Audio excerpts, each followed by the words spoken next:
지금 압수수색이 이루어지고 있는 것으로 보입니다. 그러니까 시도가 이루어지고 있는 건데 대통령실 안가 CCTV 그리고 대통령실 인근 CCTV가 대상인 걸로 보입니다. 네.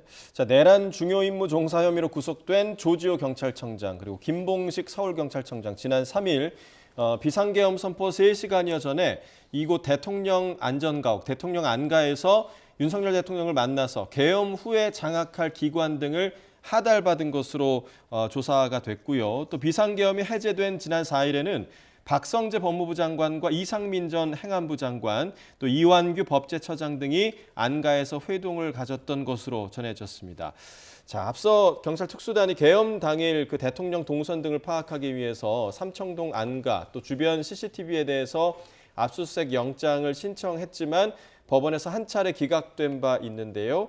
현재 압수수색을 경찰 특수단에서 시도하고 있다라는 소식이 방금 들어왔습니다. 사실 이 안가를 왜 기각이 됐느냐 이 부분에 대한 비판도 좀 적지 않았는데 왜냐하면 이곳에서 회동이 이루어졌기 때문에 이번 압수수색 시도에 대해서 좀 이 변호사님께서는 좀 어떻게 좀 보십니까? 아마 경찰이 신청을 했을 건데요. 그 부분에 있어서 좀 신청서에 좀 부족한 부분이 있었던 것 같고요. 안가 같은 경우는 특별한 뭐 컴퓨터 시설이라든가 이런 것들이 없었던 것 같아요. 그래서 안가를 압수수색할 필요성이 있느냐에 대한 아마 법원에 그런 의미에서 기각이 됐었던 것으로 저는 기억하고 있고요.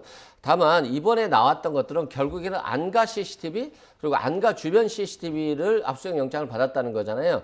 그건 뭐냐면 계엄 선포 전에 어떤 중요 인물들이 이 안가를 갔는지 그러면 이 사람들을 특정을 하면 이 사람들에 대한 조사가 가능하겠죠. 예. 그리고 계엄 이후에 또 이상민 장관이라든가 이완규 법제처장 그리고 법무부 장관들이 갔다라고 하니까 그러면 이 사람들은 왜 안가를 갔는지 이것들을 이 사람들을 상대로 조사해 볼 수 있거든요. 예를 들어서 2차 계엄을 준비했다거나 어떤 목적으로 갔는지 그리고 또는 이 계엄 과정에 있어서의 어떤 중요한 증거나 증인들에 대한 대처 방법, 증거 인멸과 관련한 논의가 있었을 수도 있거든요. 실제 이 안가 회동에 참석했던 법무부 장관, 이상민 행안부 장관, 이완규 법제처장 등은 그 뒤로 다 핸드폰을 교체했어요. 예. 그건 뭐냐면 이 계엄 사건과 관련한 중요 증거들을 인멸하기 위한 조직적인 인멸 시도가 있었다라고 볼 수 있어서 아마도 CCTV 등 객관적인 증거 위주로 법원에서 압수수색 영장을 발부한 것으로 보여집니다. 예. 네. 자, 다시 한번 좀 전해드리겠습니다. 경찰청 국가수사본부 특별수사단이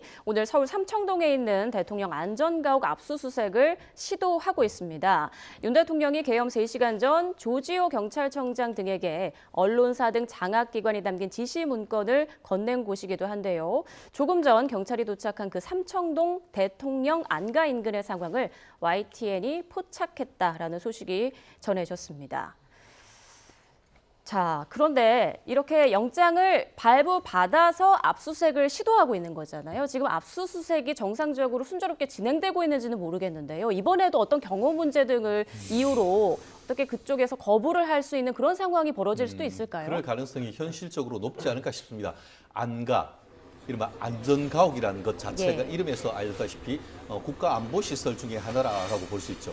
형사소송법에 따르면은 국가안보시설 같은 경우에 압수수색을 할 경우에는 그 시설의 관리장의 어떤 승낙을 받아야 압수수색을 할 수 있도록 되어 있는 것입니다. 설령 그 부분과 관련해서 법원에 어떻게 보면 압수수색 영장이 있는다 하더라도 국가보안시설 같은 경우에는 그것을 집행하는 것이 상당히 어려운 것으로 알고 있는데요. 실질적으로 지난번 그 용산 대통령실 같은 경우에도 압수수색 영장을 발부받았습니다만 네. 이미 제출 형식으로 실질적으로 했고 제 기억에 문재인 대통령 때도 대통령실에 대한 압수수색 영장이 4번 정도 집행을 하려고 했지만 집행하지 못하고 압수수색 목록에 있는 것을 이미 제출하는 방식으로 그 압수수색을 영장을 집행하는 것으로 알고 있습니다. 그렇다는 점에서 오늘 같은 경우에는 CCTV라고 하는데 네. CCTV 정도라고 한다고 하면 일단 압수수색 영장은 발부를 받고 그러면 그 압수수색 영장에 그 별지 목록에 압수수색할 수 있는 대상이 돼 있습니다. 그러면 그 해당 시설의 장과 협의를 해서 CCTV와 관련되는 영상의 파일이라든가 이런 부분을 이미 제출하는 형식으로 해서 아마 그 이 부분에 대한 그 법원의 영장을에서 달성하려고 하는 그 증거를 수집하지 않을까 싶은데요. 현 상황 속에서는 아마 제가 말씀드린 것처럼 뭐 박근혜 정부 때도 그랬고 문재인 정부 때도 그랬고 이번 정부 때도 아마 어쨌든 국가 보안 시설이라는 점을 고려한다고 하면은 이 담당 공무원들도 같은 매뉴얼에 따를 수밖에 없기 때문에 적극적으로 수사에 응하되 그 안보 시설에 어떻게 보면 수사관이 직접 들어오는 것은 막으려고 하는 그런 형식으로 진행될 가능성이 현실적으로 높지 않을까 봅니다. 네, 그러니까 경호처에서 이제 뭐 군사상 기밀 등을 이유로 그런 압수수색을 계속해서 이제 거부하고 있는 상황을 저희가 접하고 있는데, 이 수사를 위해서는 또 필요한 부분들이 굉장히 좀 많지 않습니까? 그리고 시간이 지날수록 증거인멸의 우려가 높아진다라는 그런 우려도 계속해서 있고요. 언제까지 이제 계속해서 이렇게 수색을 거부하는 거를 지켜봐야 하는 건지 이 부분을 답답해하는 분들도 좀 있으실 것 같아요.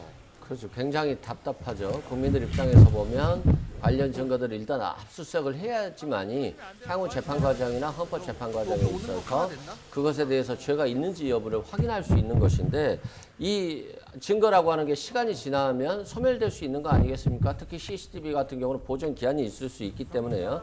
그렇기 때문에 결국 대통령 경호처가 국가 기밀이라는 사유만으로 압수수색을 거부해서는 안 될 것 같고요. 예. 또 법원도 이 부분에 있어서는 압수수색의 범위를 조금 더 재량껏 좀 확대시켜 줘야 되지 않을까 이런 생각이 듭니다.